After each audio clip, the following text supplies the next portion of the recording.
Recently on the Brain Possible podcast, I interviewed Dr. Mara Bardrin. One topic that stuck out to me from that conversation was our discussion about the importance of mom's health on baby's health.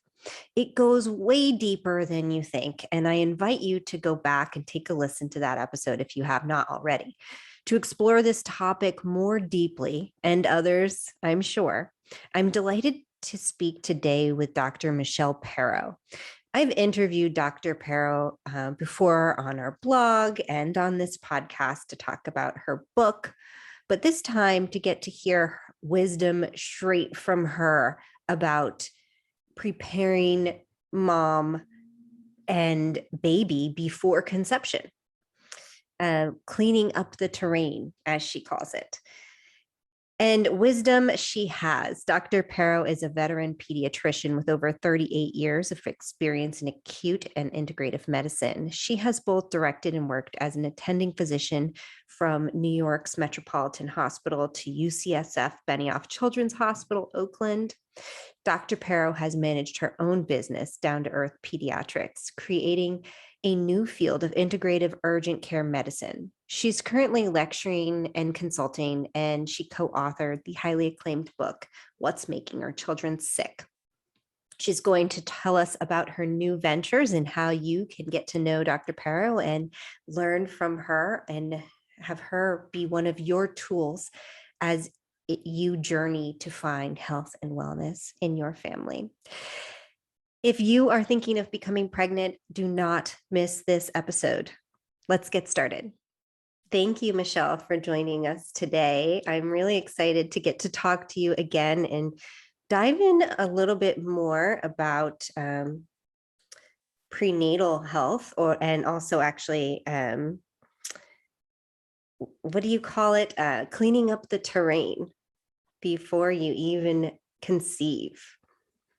Absolutely, Emily. So we treat disease, correct? And treatment can be challenging. So rather than treat, we would like to focus on prevention. Prevention happens before a child's born. It happens before actually pregnancy and before conception. There is a window where both parents can have an opportunity to clean up their terrain, look at their global health themselves. And because their terrain, particularly mom, but dad too, is what is passed on to the baby via the vaginal microbiome. And we can go into what that is for your listeners if you like in a bit. So this concept of maximizing health prior to conception is what we like to focus on now. Yeah.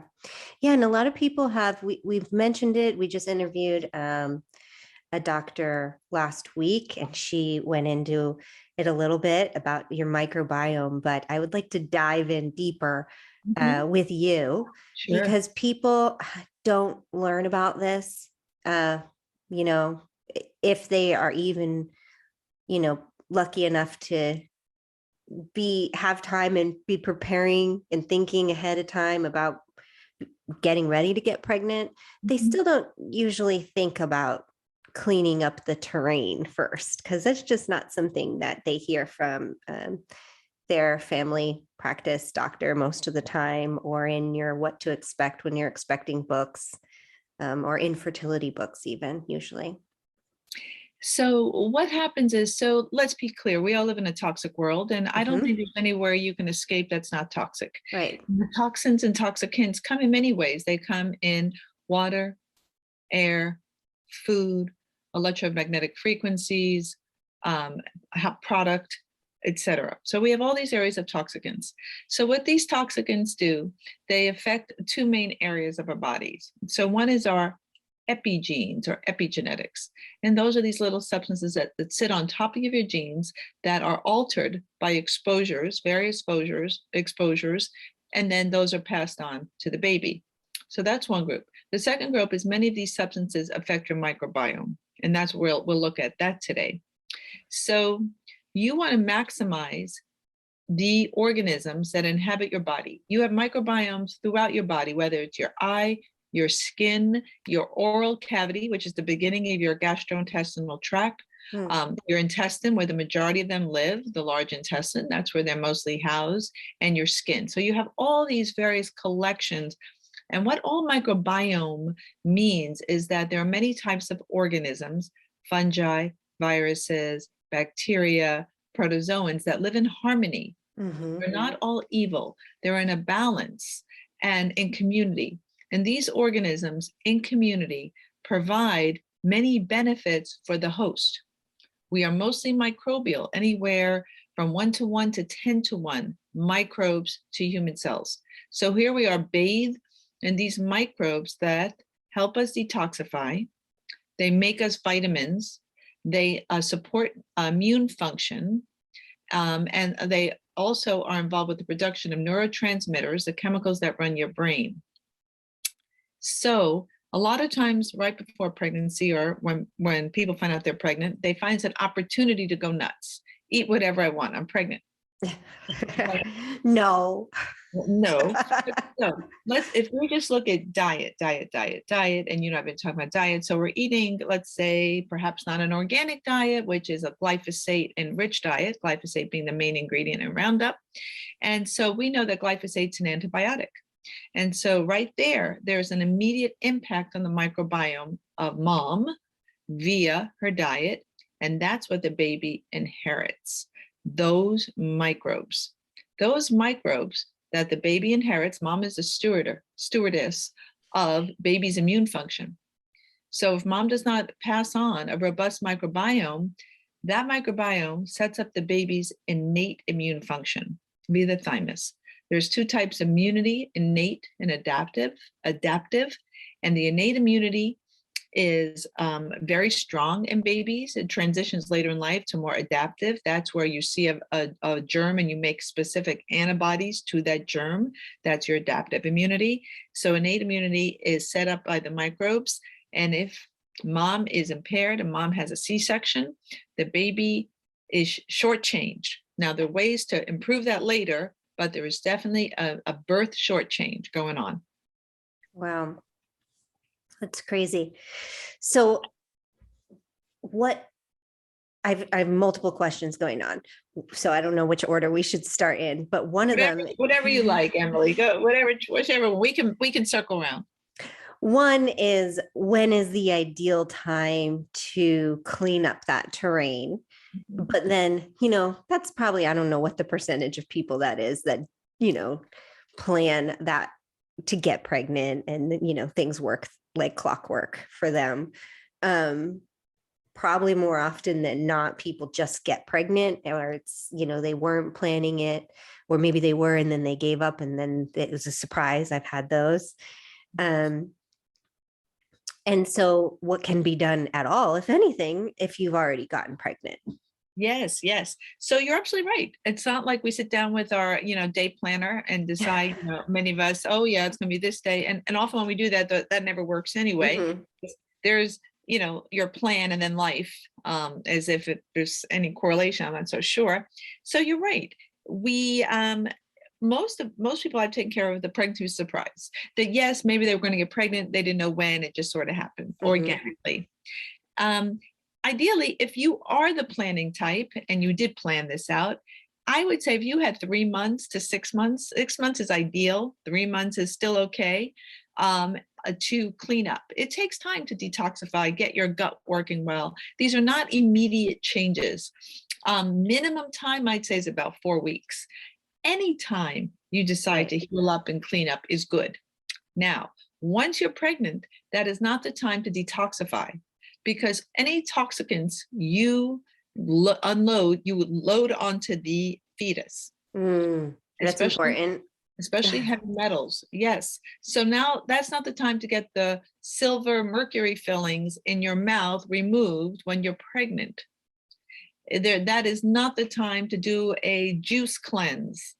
That is not the time to radically shift your diet, and lose weight or whatever you were thinking about. Those are not the times, because now you're a two system. The placenta is not a barrier. Things cross. there's this concept that the fetus is encased like in some steel shield. That's not true. And as a matter of fact, we even think now that there's a placental microbiome, that the placenta is not sterile. There's been mixed research on that. And I'm of the opinion that it is not sterile, and that the fetus, later infant, is exposed to microbes, that relationship starts very early on the placental microbiome. So you say, well, all's lost, might as well eat, chips and drink Coke. Oh, not so fast. You can maximize your health by a very robust plant-focused. I'm not suggesting you eat vegetarian unless you choose to eat vegetarian. That's your choice, but free range, grass-fed, grass-finished meat. If you can't afford it, eat less of it. Filtered water, and all the things we talk about, diet, supplementation with the best supplements you can, particularly the folate, the methyl B12, methylfolate. Yeah. So you can prevent all those midline defects, cleft lips, cleft palates, cardiac stuff, etc. Methylfolate. So you want a good vitamin, probiotics. And I'm a big believer in probiotics unless you are a good fermenting person. You eat a lot of ferments. Many Americans do not eat a lot of ferments, like kimchi, cabbage, pickles, various fermented dairy drinks, etc. Lots of ferments. Your microbiome will thank you. And decreasing stress. Do not underestimate the role of stress. And we now have great research how stress affects the microbiome. It also can deplete your microbial. We want a diversity of microbes and a high number of microbes. So you want diversity in number. When we look at people's microbiome, as I look at kids, I've looked at kids, they are low in diversity. They have high numbers, but low in diversity. And we've lost diversity over the centuries because of changes in away from agriculture. People who live on farms have more diversity. People in other countries, more rural countries, have more diversity than city folk. So these are the simple things you can do: water, food, and it's what you're putting in your body, what you put on your body. People forget that the skin is an absorptive surface. So anything you're lathering on will get absorbed systemically. And many of those creams, lotions, makeup, shampoos, hair dye, a lot of things women use. Ladies, I'm shouting you out, I'm calling you out, is stop. Don't do it. Because many of them have various plasticizers, phthalates, parabens. I know you've covered this, Emily, that are toxicants. Yeah. And you don't need a lot. Dose does not make the poison. That's an outdated concept. So all this will support mom, support the baby, support the microbiome. So it's win, win, win. Okay, so probiotics, it sounds like we need to diversify our gut. What about cleaning up? Well, you just listed taking out a bunch of things. Yeah. Is there any type of detoxifying that people should be thinking about? Yes. What is that to you? Yes, detoxifying for sure, but not once you're pregnant. No, not when you're pregnant. But before pregnancy, yes, you can detoxify. And there are different cleanses you can do. For example, there are a lot of cleanse books, detoxify books, and I can, send you some links after this podcast, Emily, on what people can do. But let's say you're not working with a practitioner, you're on your own. You don't have the funds to work with somebody. The best way to detoxify is there's two ways, well, several ways, is to eliminate your exposure. So you got to reduce the toxic load. Right. So if you are still eating pesticides in your diet, don't bother doing a cleanse. You've got to shift. And that means, to pause there for a second, to people who are like, what? I don't eat pesticides. Does that just mean not organic food, GMO processed foods, like that? Yes. So basically it's organic only. Mm. And your diet, if you are really in pre-pregnancy mode, pregnancy mode, post-pregnancy mode, it should be as organic as you can. Now, people tell me all the time, organic's expensive. And I agree. And that's because farmers are not paid to grow organic crops. They're paid for conventional crops. So we have to appreciate what the government supports in the US. So what can you do? Is stop eating processed foods and stop eating out.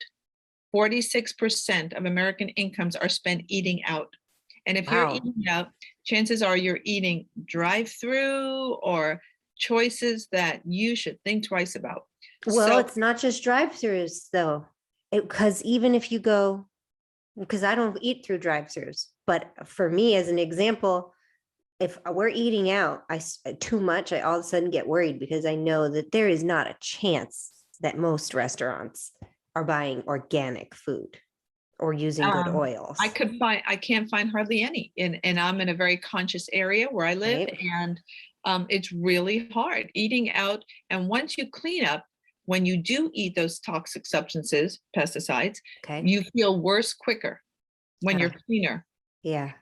And so it's an interesting phenomenon. But so you processed foods are some of the worst things we can do, even organic. So let's say you take an organic salad oil. Organic, they have something in there called emulsifiers. So that's so the substances mix. Mm-hmm. Those emulsifiers are toxic to the microbiome. Even if it's an organic oil, like an organic salad dressing? Yes. Oh, so we just want to avoid emulsifiers. You want to avoid processed. No. Oil and vinegar, oil and lemon juice, olive oil, and then again, olive oil. And then I said, oh, olive oil. And Kirkland, Costco, I'm no stock in Costco, makes an organic olive oil. It's in a plastic bottle, but okay, you can't, there's not a perfect universe, Emily. We do the best we can. But on something called cornucopia, that oil scored very high in terms of being clean, because sometimes labeling, even though it's labeled organic, the companies aren't always honest, or they're doing some interesting things. But for the sake of not going crazy and neurotic, we have to trust, you see that green and white label, it's organic, not just non-GMO. It needs to be organic, and you've got to cook. Somebody needs to cook. And this idea that it's just mom is old-fashioned. So we need to be cooking and providing those meals. Not every meal needs to be a gourmet meal. Like this idea that we have to be cooking 6-7 days a week. Well, who said that? And cooking in bulk. So cooking, and getting away from processed. And that if Americans did that, I think many issues with our microbiome, with our health, with various viral pandemics could have been diminished. Right. Because Americans have some of the worst health, and globally, and we eat some of the worst food. It's a kind of a shocking phenomenon, as a wealthy country as we are, that we still eat the sad diet, standard American diet. So I couldn't emphasize enough that part of the pre-pregnancy is diminished toxic load, internal and external, switch to all organic as best you can, your spices, your oils, your products, everything as you can, and cook more. And you say, well, I never learned to cook. My mother wasn't a great cook for me. And there are such great YouTubes that show you how to cook. I mean, so it's doable. And it's especially doable to create this microbiome before you deliver, because that's what the baby will inherit. Right. Unless you're one of the 33% of women, I had one C-section, that has to have a C-section. It's not rare. And here you have this vaginal birth plan with a doula and a midwife and all of that. And then all of a sudden life happens again and you wind up with a C-section. Breastfeeding. The baby will acquire the microbes. Breast milk is not sterile. And those microbes will pass the baby orally. And if the baby has needs, there can be an exchange of information at the nipple. And So let's say baby's in need of certain substances, that information through the baby's mouth goes back into mom through retrograde flow through the nipple and tells mom what the baby needs. Wow. It's smart. It's way smarter than we are. So I couldn't say no matter how long you breastfeed, that's better than not breastfeeding, no matter how long. And if you can't breastfeed, but you can pump, still better. There is no decent organic formula. They're okay, but it's not perfect. Nothing comes as close to breast milk. One of my children, my last one, I couldn't breastfeed for very long because I actually had implants, very toxic, had them removed now. But I wasn't thinking about that at that moment. But doctor said, oh, you'll still be able to breastfeed if you get pregnant, but it did not work very well for me. So anyway, I had Dr. Woodard suggested making his formula, and he went from not being able to gain weight very much. He was like he was too low, to being like rosy cheeks, so healthy looking, plumped right up. So that's better, if you have access to raw milk. Yes, you can do. I recommended, nourishing traditions on how to make your own formula. Yeah. And that's what I've used too. And one of my kids didn't want to nurse after 5 months. He was sort of done and terrible nurser. And I didn't know about making my own formula back then. That was a long time ago. Right. Now, oh my gosh, I would have made formula. And I've seen kids do very well in homemade formula. Sometimes breastfeeding doesn't go well, but there's a company in Georgia, and this is what I'm starting to tell folks. It's called Biomilk, BIOMILQ, and they're trying to make a lab-based breast milk, supported by Bill Gates and others. And I'm thinking, you know what? I'm thinking this is I thought you were going to say something good there. Nope. Something you suggest. So people say, oh, look, better living through science. If it's more advanced science, it must be better for me. Not always true. More scientific doesn't mean better. That's like the Impossible Burger, right? And I don't know if we can go down that road. I want to stay on pre-pregnancy and cleanup. So be mindful that because it's more advanced science doesn't mean it's better. In Israel, for example, they're making these 3D pre-printed meats now from a computer. And there are so many foreign proteins in that thing, you gotta be out of your mind to eat it. Just because it looks and smells real doesn't mean it's better for you. And these rogue new proteins that your body's never seen before become a reservoir for allergy, your immune system going haywire when it sees them. Yeah. And this is what I'm seeing in folks, chronic inflammation. And all that means is that your immune system is ticked up. It's turned on. You don't want your immune system on high alert all the time. High alert, oh, I've got infection, I got COVID. Down, bring it on down. We're in a constant state of chronic inflammation now, even our children, because of our food, our industrial toxic food supply, which is toxic to the microbes. And we have great data on that. This is not some, random pediatrician postulating. There's really good science on how the microbiome has been affected by our industrial diet. Yeah, and so many people have no idea. And even I admit all these things that I've actually had an Impossible Burger. Can you believe that? They had it when it first came out. They put it at the Ritz in Lake Tahoe. It was on their menu, and I tried it, and I didn't know I didn't know what it was. It was just like this vegetarian meat. And so I was like, oh, let me try that. And it was so good. And my husband and I were like, wow, we can't believe this. Really? It's the only time I had it was at that one place, but it's, a nice fancy restaurant, and it was good. And I had no idea. People think that it must be healthy because it's vegetarian. I think they have this idea that means health food. Media. Well, the media have done a great job showing you that you can offset climate change by not using cows and eating this vegetarian burger that tastes like meat. It's actually quite brilliant, but there's a few problems with it. And the problem people don't know about, because you can't even find it on the Impossible Foods website. It's a GMO burger, first of all. It's made from a genetically modified soy leg hemoglobin. And the hemoglobin is what makes it taste like meat, that irony taste. And then they use yeast to reproduce this. And the yeast are genetically modified to reproduce this compound called soy leg hemoglobin to give the burger its meaty taste. The problem with that is, in the creation of this burger, 44 new proteins were created that we've never seen before. So the potential for allergy is outstanding. Now, allergies can happen right away, or they can happen weeks, months, or years later. Wow. And people never pinpointed to the original source. So that's one. Number two, there are pesticides in the burger. It's not organic. So you've got a GMO burger that's not organic with these rogue proteins. The nutritional profile compared to a regular beef burger are not the same. Fat is a little higher. Certain nutrients are good. Certain nutrients are off the charts higher. Calories are about the same as a beef burger.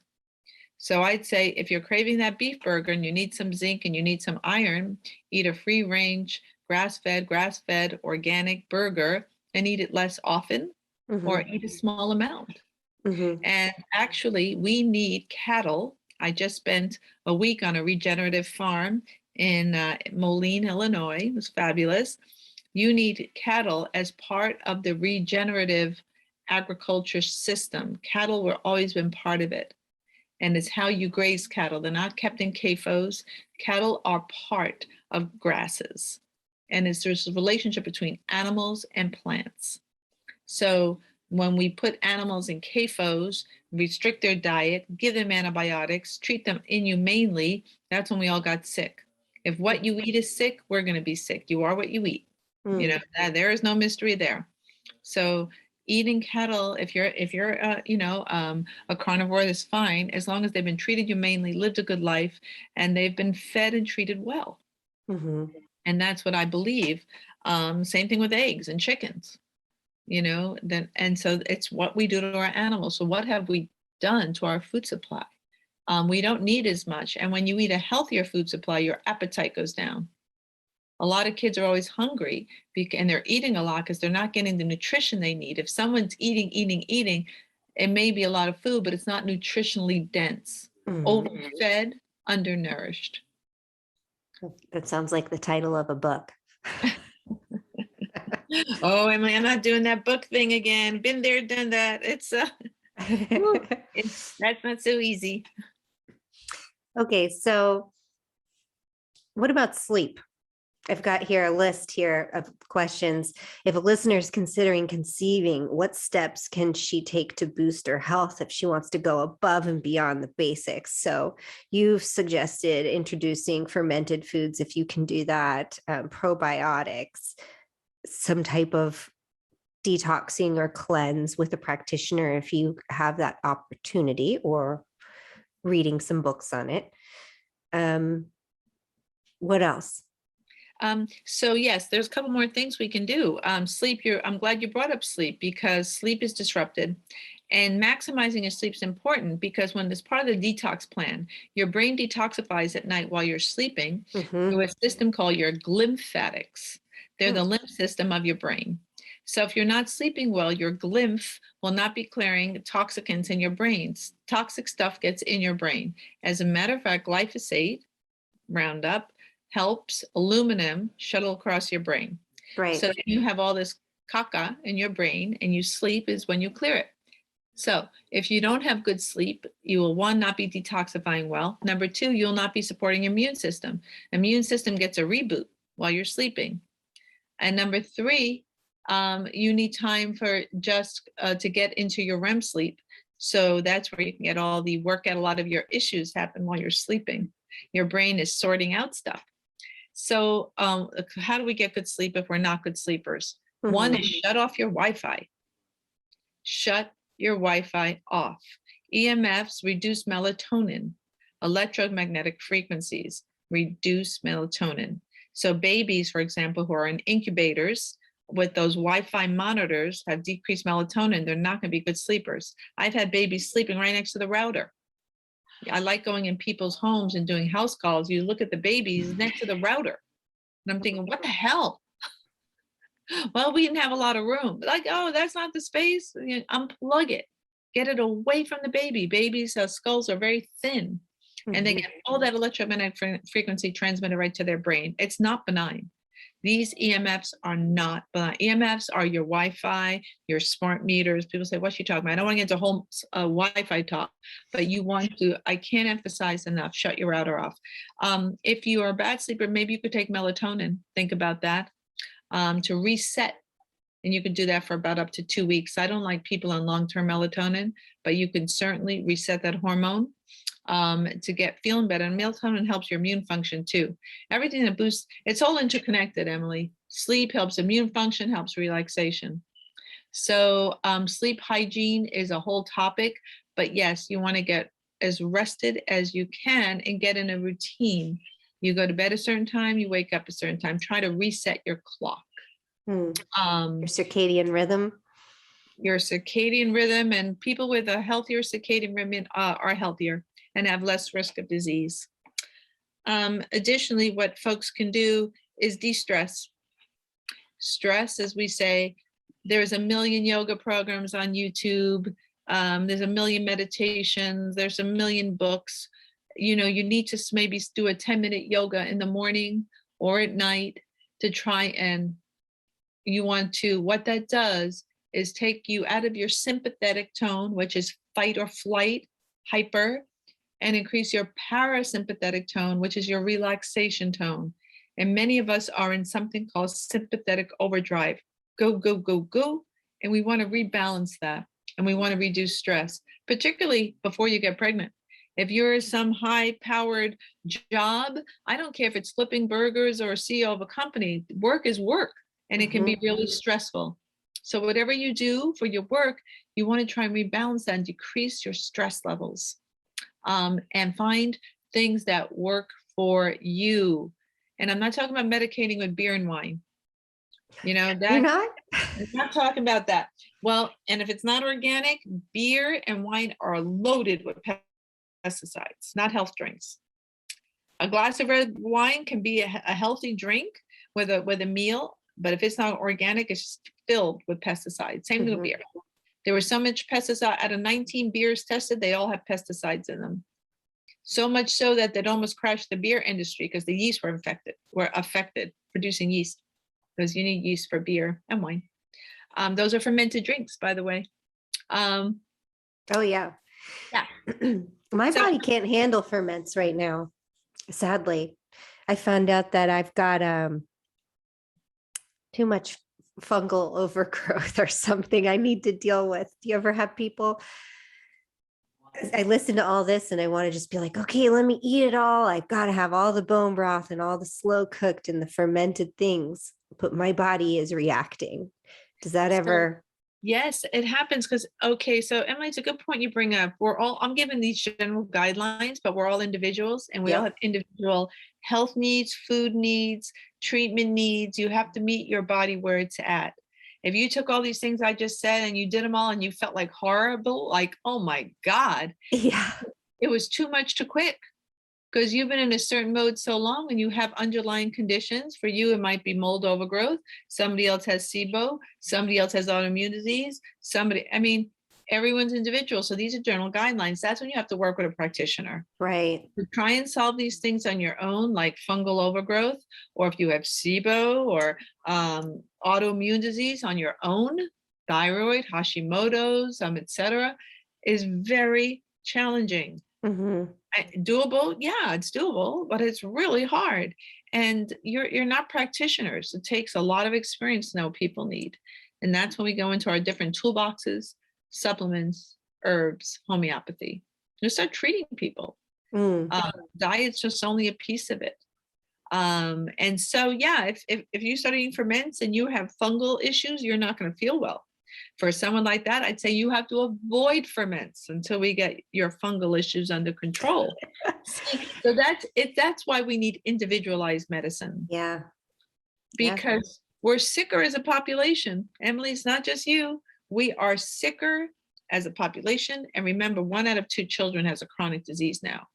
Our children are sicker. So this is a problem. And can we fix it? Yes. Yes, we can. But the first, how we fix it is awareness. How does that begin? With parents. That's why we're here. Yeah. Yeah. And I appreciate all of the people who come and they listen to this podcast and they are digging in, doing the work, reading your book and reading literature online and studies, and because no one else is going to do it for us. And you're one big step ahead, a leap ahead, if you have gotten already at least gotten that concept that, you know, the only people who will keep us healthy are ourselves, and we have to lead the children. Emily, I'm so glad you brought that up, and that may be a good place to circle back. Is one of the things I've learned through my many years of practice is where are things not working, right? I'm giving all this great advice. You're not going to hear it in mainstream medicine, and that's a whole nother podcast right there, why that is. But people saying, well, my pediatrician, my doc is not talking about what she's talking about. And why is that? Well, they are a pharmacologic based model, and I'm using an integrative or holistic or functional based models. There are 2 different models. When you see your mainstream Western practitioner, they're on a pharmacologic symptom-based treatment plan. Mm-hmm. The way I treat, even though I am a mainstream medicine trained, is I veered off many years ago to open up to more possibilities for treatment, is holistic, symptom-based, root cause medicine based on the least toxic, most effective methods for children and their families, not just kids, using herbs, herbal medicine, nutraceuticals, nutritional medicine, homeopathic medicine, and manipulative medicine, whether that is in the form of osteopathic, chiropractic, etc., acupuncture, Reiki, Feldenkrais. There are many tools to help us reconnect the mind, body, spirit of the web, empowering this body to heal itself. That's what we're trying to do.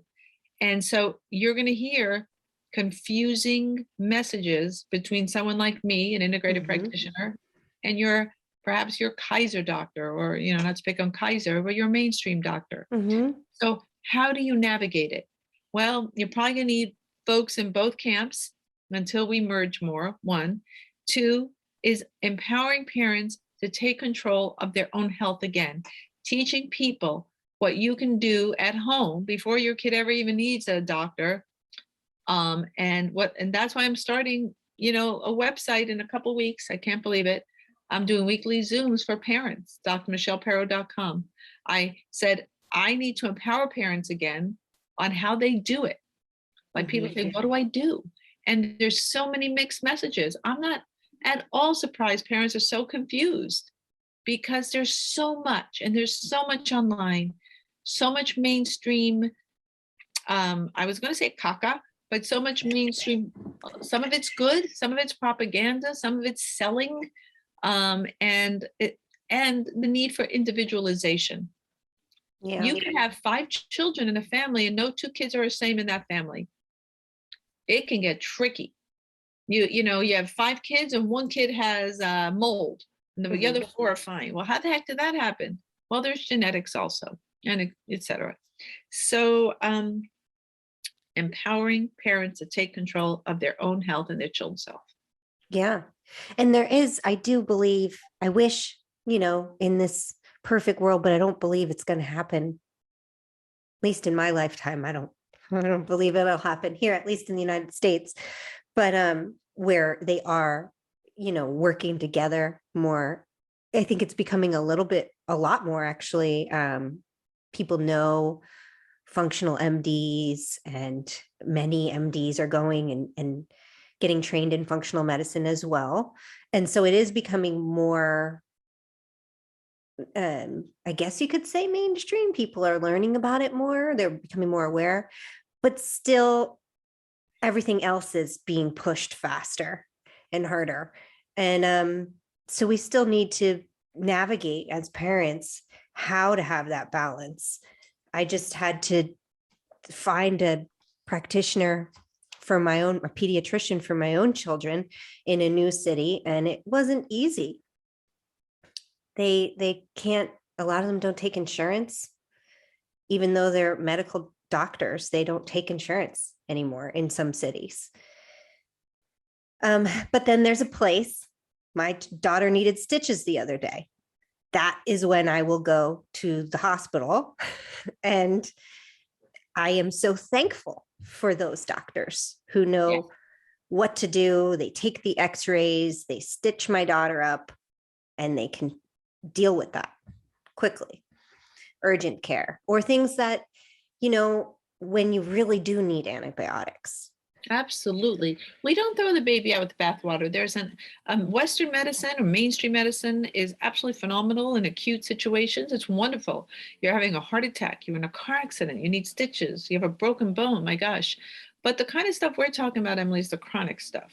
Yeah. And the stuff that is sometimes is not so acute, it's more ongoing, more chronic.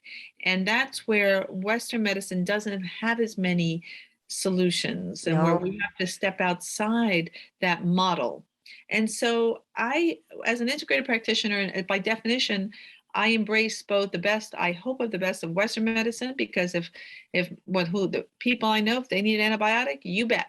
I don't have a problem with it. I just offset the side effects, like making sure I give diet and probiotics and stuff like that. And make sure, and I use a lot of homeopathics. I blend a lot of Western. I did blended urgent care here in my hometown for a long time using Western medicine and homeopathic medicine. They work very well together. Mm-hmm. And in other countries, they do that routinely. Right. So tell me about, you mentioned briefly about your new venture, your website, and how you're going to be empowering parents, moms in particular.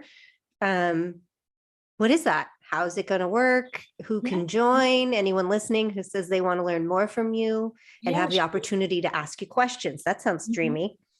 Yep. And so I realized that people don't have access to providers like me, and for all the reasons you just said.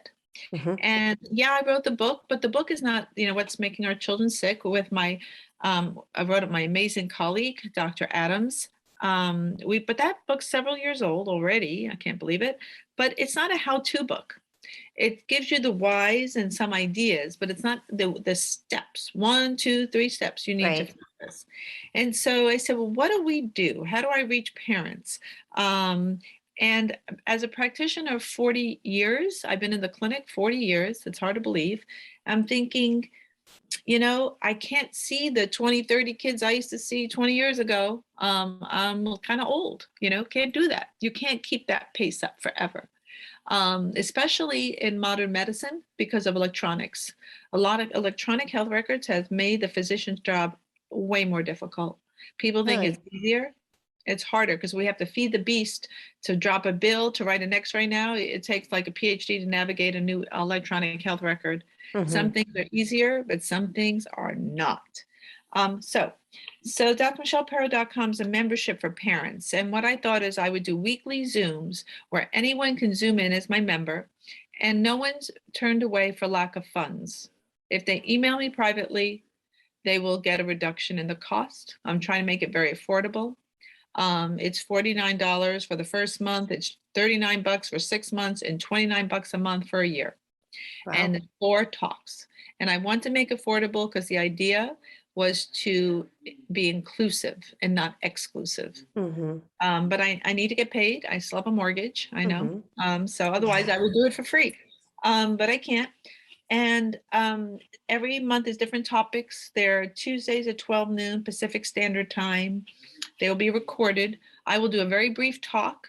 The first month is going to be on immune function, boosting your child's immune function for obvious reasons. And this is not for advanced moms who've been through autism protocols and know a lot of this stuff. This will be more basic. But when we open it to questions, I will do the hour of questions. I will take them as they come. I'm not giving medical advice, but I will be getting guidance and general principles. I can't be your child's practitioner, but I'll be doing general ideas on where to look. And I'll be offering very simple products you can buy. I'm a product snob. I don't like children taking a lot of stuff. I don't want them to, but sometimes you need product. And I don't like all the, we call them excipients, fillers, toxic stuff in vitamins and supplements. So I use very specific brands, and I'll be posting those, and people can get them if they need them. But first steps are diet. Don't put your kid on a supplement if you are giving them Doritos and Coca-Cola, please. That to me is wasting time. But I'll be talking about all this. And so drmichelleperro.com. I will be up soon, and oh God, I got some work to do. And I'm going to see, this is an experiment in another way of getting information out. My only goal is empowering parents. I love it. That's all I'm trying to do. It's not going to be an all-knowing. People have to do some of their own homework. And if I have some good websites and good podcasts, I'm going to be reaching out to all the folks like you to say, hey, if you've got something good for parents, I'll put it up. Like, hey, folks, this is a good resource on this topic. Right. Emily covered that in this podcast. And giving people, making it easier. And I never do more than 3 recommendations. I have a rule of 3. If I give mom or dad more than 3 things to do, I can tell you with full security, they will not do them. It's too much. You have 3 kids and I'm giving you a laundry list of things to do. It's not going to happen. Right. And I think that people need to take it all their health and just like that's a great advice, just little chunks. And once you've integrated those 3, then you can dive a little deeper. And that's why this is a journey. This isn't something that I share every once in a while, that I'm still learning and taking new steps forward in my own health and my children's health, because although I've been on this journey for a long time now, I'm still far, far, far from, perfect eating and perfect living. And well, I'm so glad you just said that, Emily, because this might be a good place to wrap up too, is I never use that word perfect. That's a woman's term. And I don't mean to be gender biased here or gender specific, but a lot of women, very generally speaking, and I don't want to identify by gender, that I kind of said it, but corrected an autocorrect of myself. Yeah. Is we strive for this perfect idea in our minds of what a perfect mom should be. And that's going out the window. That we do the best we can, the 4 agreements, you do your best with what we have. We don't always have all the tools. We don't have all the money. We don't have all the knowledge. We don't have all the resources. You do the best you can with what you have. And there's a few folks out there who can make changes immediately. Great for them. The majority of us, it's a process of evolution, because we've been enculturated 20, 30, 40 years in a certain path. And now I'm asking everyone to undo the path we've just been enculturated in for decades. And you have to unlearn all those bad habits. That's why a lot of times when kids start sports or music, the teachers like getting them without any previous training, because it's harder to undo bad habits than to begin new healthy ones. So I say, folks, be gentle with yourself, be patient with yourself, and you're going to make a ton of mistakes, and there will be so many setbacks. And that's because we are imperfect and we love ourselves. This is not the beat up mom society. This is, wow, support mom society. We do this as a family, right? Not just mom. We do it together and we journey forward. That's beautiful. Thank you so much. And I love what you're doing. I'm here for it, and I can't wait to share about it. And let me know when you're up and going, and anything that we can do to support you. Oh, thank you, Emily. I love you guys. I love the work you do, the heartfelt work that you bring to the podcast. The Brain Possible is a beautiful, I'd say, creation to share your journey and to make other people's journeys doable. Sometimes things don't always go to our plan, and sometimes we have bad outcomes. And so how can we grow, learn, and go forward? Yeah. And that's all we're doing.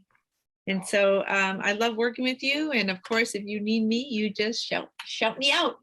Thank you. I hope that you enjoyed our conversation today and that you learned something new. Do you have a question for Dr. Perro? Do you have your own story that you would like to share with us? We would love to hear from you. Let us know how we can be useful in your journey and email us at info@thebrainpossible.com. Be sure to subscribe, follow, and share our podcast if that feels true for you. You may also consider visiting our website for more information on stories, therapies, and products, because I am a product snob, as Dr. Perro said that she also is. And we want to share the products that we fully support, not sponsored at all, but ones that we have vetted and are clean and we think that you will love. As always, thank you for spending your precious time with us at The Brain Possible. See you next week and be well.